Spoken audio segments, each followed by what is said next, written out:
അപ്പം അതായത് അങ്ങ് പറയുന്നത് ഹൈക്കോടതിയുടെ ഓരോ നിരീക്ഷണവും ഓരോ ഈ ചലനങ്ങളും ഹൈക്കോടതി നിരീക്ഷിച്ചുകൊണ്ടിരിക്കുകയാണ്. മാത്രമല്ല ഹൈക്കോടതി പറയുന്നത് പോലെയാണ് ചോദ്യം. അങ്ങനെയല്ല, അയ്യോ ഒരിക്കലും അങ്ങനെയല്ല. ഹൈക്കോടതിയുടെ അവർക്ക് ആരെങ്കിലും സുപ്രീം കോടതി പോയി ഹൈക്കോടതി ജഡ്ജിനെ അടുത്ത് തറയിലടിക്കും. ഒരിക്കലും അല്ല.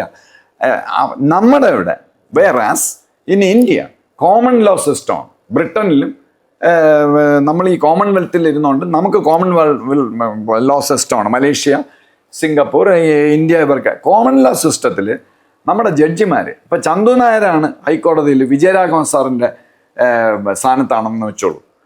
നമുക്ക് ഇതെല്ലാം അറിയാം, ഈ കാര്യങ്ങൾ നമുക്ക് ആവേശമുണ്ട്, ഭക്തനാണ് ഒക്കെ തന്നെ.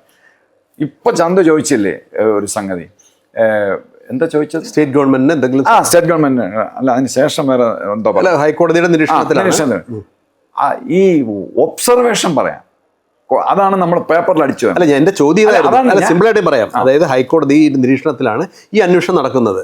ഇതിൽ സ്റ്റേറ്റ് ഗവൺമെന്റ് എന്തെങ്കിലും ഇടപെടലുകൾ നടത്താൻ പറ്റുമോ എന്നുള്ളതാണ്. അത് രണ്ട് ചോദ്യമാണ് ചോദിച്ചത്. എനിക്ക് രണ്ടിനും ഉത്തരം തരണം. ആദ്യം സ്റ്റേറ്റ് ഗവൺമെന്റിന്റെ ചോദിച്ചു, ഈ ഇടപെടുന്നതിന്റെ കാര്യം ചോദിച്ചു. ഹൈക്കോടതി ജഡ്ജിമാര് ഒരിക്കലും നിങ്ങൾ എന്തുകൊണ്ട് ഗോപാലകൃഷ്ണനെ ക്വസ്റ്റ്യൻ ചെയ്തില്ല, നിങ്ങൾ എന്തിനാണ് ഈ ചന്തു നായരെ ക്വസ്റ്റ്യൻ ചെയ്തത്, അതിൻ്റെ ആവശ്യമില്ലല്ലോ എന്ന് ജഡ്ജ്മെന്റിൽ ഒരിക്കലും എഴുതാൻ പറ്റില്ല. Because judge is neutral.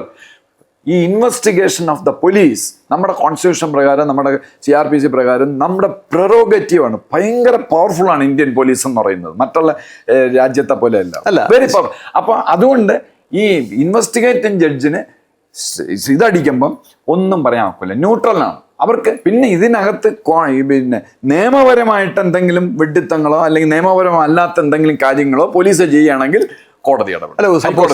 ശരി, ഇടപെടുന്നു പറയുന്നു. സപ്പോസ് ഒരാളെ ചോദ്യം ചെയ്യേണ്ടതുണ്ട്. അല്ല, നമ്മുടെ രണ്ടാമത്തെ ഉത്തരം കൂടെ പറഞ്ഞു, ഇത് കൂടെ പറഞ്ഞോട്ടെ. നമ്മുടെ നിരീക്ഷണത്തിൽ ഒരാളെ ചോദ്യം ചെയ്യേണ്ടതുണ്ടെന്ന് നമ്മൾ കരുതുന്നു, അല്ലെങ്കിൽ മാധ്യമങ്ങളും പൊതുജനവും കരുതുന്നു.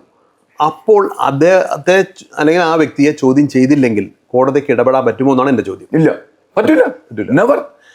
നിങ്ങൾ എന്തുകൊണ്ടാണ് അയാളെ ക്വസ്റ്റ്യൻ ചെയ്യില്ല? നിങ്ങൾ ക്വസ്റ്റ്യൻ ചെയ്യൂ, ഓറലായിട്ട് പറയാം. ഈ ജഡ്ജ്മെന്റിൽ ഇത് അടിച്ചു കഴിഞ്ഞാൽ ഇമ്മീഡിയറ്റ് നമ്മ ഈ പ്രതികൾക്ക് ഭയങ്കര പൈസയാണല്ലോ, അവരപ്പം ഡിവിഷൻ ബെഞ്ചിലോ, അല്ല ഇതിപ്പോൾ ഡിവിഷൻ ബെഞ്ചാണ്, സുപ്രീം കോടതി പോകും. സുപ്രീം കോടതി ഉടൻ ചോദിക്കും, നിങ്ങൾ എന്തിനാണ് അത് ചോദിച്ച്? Are you conducting the investigation? Are you or the police who is conduct the investigation എന്ന് ചോദിക്കും. അല്ല, അപ്പം അത് അങ്ങ് പറഞ്ഞു വരുന്ന നിരീക്ഷണത്തിലാണെങ്കിലും പോലീസിന്റെ നിയന്ത്രണത്തിലാണ് അന്വേഷണം മുഴുവനും. സംശയമുണ്ട് ചന്തു. അത് നമ്മളെ മാധ്യമങ്ങൾ എന്ന് മനസ്സിലാക്കുന്ന അത്രയും നല്ലത്. ഹൈക്കോടതി ചെയ്യാവുന്ന മാക്സിമം ചെയ്യുന്നുണ്ട്, അവർക്ക് അത്രേ പറ്റൂ.